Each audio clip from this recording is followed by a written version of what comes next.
Добре дошли в Genius Flame, най-доброто виртуално училище. Тук ще намерите нашите авторски детски приказки, които учат децата на важни житейски уроци.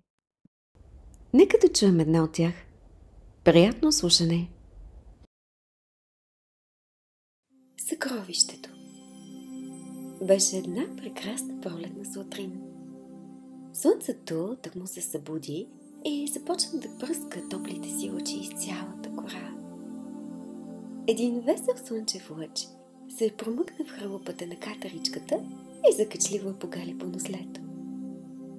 Катеричката Беатрис отвори очички, скочи от пухкавото топло криваче и се затича към кухнята, за да вземе обяда, който си беше приготвила още с нощи. Днес тя и приятелите имаха среща на полянката пред огромния стар дъб, за да тръгнат на поход. Бяха решили да търсят скритото съкровище, за което говореха всички в гората. От години се носеше молва сред животните за дълбоко пазена тайна, която знаел само горският мъдрец Зоро. Всички познавате котарака Зоро, онзи, който не яде мишки и има собствена биоградинка. Живее в гората и по цял ден медитира. Да, Зоро беше горският мъдрец. Той бе видял много и познаваше тайните на живота. Затова нашите приятели бяха решили да се срещнат с него и да го попитат за скритото съкровище. Ето, че всички приятелчета се събраха на полянката. Първа беше, разбира се, Беатрис, която нямаше търпение да започне голямото приключение. След нея дойдоха Лили, Фифи, Бобо и Симо, които се бяха срещнали по пътя. Здравейте, приятели, каза Беатрис и се затича към тях. Здравей, Беатрис, отговориха Лили, Фифи, Бобо и Симо и весело започнаха да разказват как са се срещнали сякаш случайно. А както всички знаем, няма нищо случайно в живота. Може би голямото приключение вече беше започнало. Защото когато човек силно иска нещо, цялата вселена му помага, като подрежда всички събития по най-съвършения начин. Симо беше донесъл картата на съкровището, която беше намерил на тавана. Тя беше много стара и пожълтяла от времето. Прадядо му я бил направил преди много години. Така той смятал, че ще предаде мъдростта си на следващото поколение. Децата изобщо не можеха да я разберат. Единственият символ, който ясно се различаваше, бе нещо подобно на сърце в центъра. Но дали това беше картата на истинското съкровище? Те не знаеха. Може би много скоро щяха да разберат истината. Всички радостно тръгнаха към къщичката на Зоро. Той тъкмо беше приключил със сутрешната си практика по тайчи. Като видя децата, се усмихна и ги покани в градината. Сякаш вече знаеше защо са тук. Приятелчетата насядаха по тревата и започнаха да разказват един през друг как искат да открият съкровището, за което всички говорят.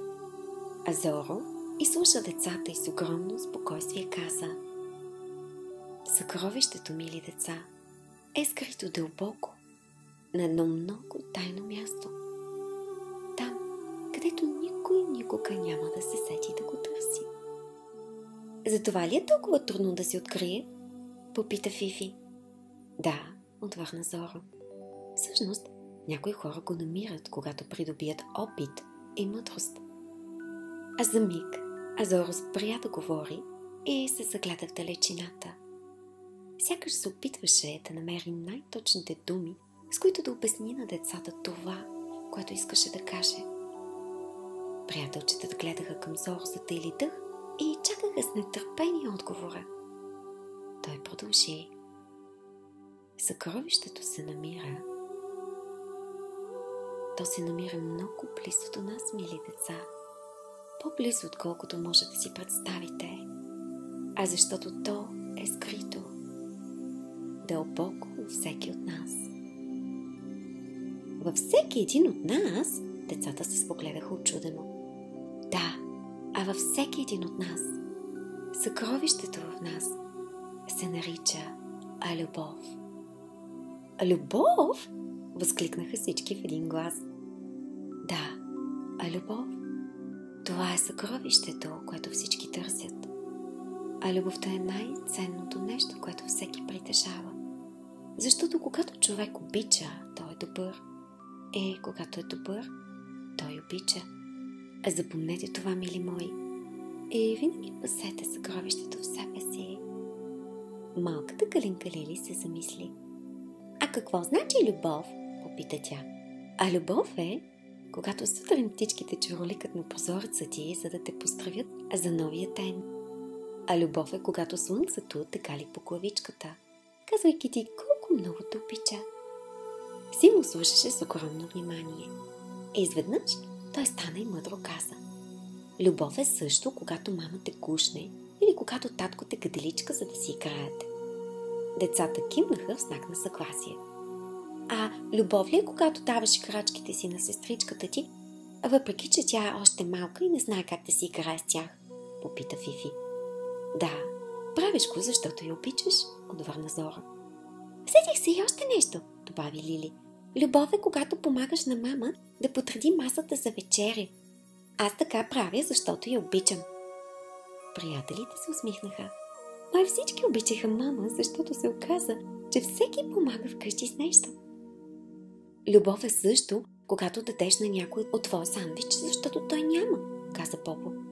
Веднъж в училище си бях забравил обяда и Бея Трис ми даде от нейния сандвич. Благодаря ти, Бея. Бобо стана и прегърна катеричката. Щастлив съм, че ви имам приятели. Децата започнаха да се смеят и прегръщат. Те бяха истински приятелчета. Сега стана ясно защо. Защото много се обичаха. Полянката оживя. Дори цветенцата се запрегръщаха, казвайки си едно на друго колко много се обичат. Птичките също весело чуроликаха, радвайки се на цялото това щастие. Децата чак сега разбраха, защо на картата, която Симо беше намерил на тавана, имаше нарисувано сърце. А явно дядо му е бил мъдър и е разбрал тайната. Както казва Зоро, когато човек помъдрее, той открива съкровището. Ето, че и те вече бяха помъдряли, защото откриха истината. А Зоро беше щастлив. Децата днес научиха важен урок. Най-голямото съкровище се намира дълбоко в нас и се нарича любов. Ако видеото ви е харесало, абонирайте се за канала и го споделете с приятели, за да зарадваме още повече деца. Може да изтеглите приложението Genius Flame от Apple App Store или Google Play Store. Линк ще намерите долу в описанието. Благодарим ви, че сте с нас. И до скоро с нова вълшебна приказка.